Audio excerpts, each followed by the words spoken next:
Si Jonas tuwan-tuwa. Oh. Sino ba naman ang hindi may in love sa ganitong lugar? Kita nyo, ang linaw ng tubig.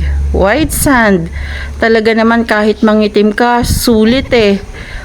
Tignan mo to si Beshi ko. Kahit diyan marunong lumangoy, tignan nyo. Oh. 2 oras na yung nakababa dyan. Ayaw pang kumain kasi talagang enjoy na enjoy maligo. Dito yan sa Samal, sa Kaputian Beach.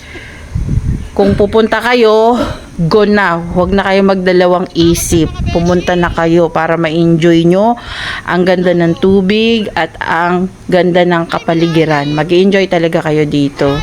Go, go, go na kayo talaga. Lahat kami nag-enjoy. Wala yatang hindi nag-enjoy dito eh. Lahat gustong bumalik. Kaya sa susunod, gusto namin makabalik uli sana dito kasi talaga nakaka-relax. Yung mga kasama namin talaga naman, maliban sa nag-enjoy, sobra silang nabusog kasi ang dami nilang dalang pagkain. Yun lang.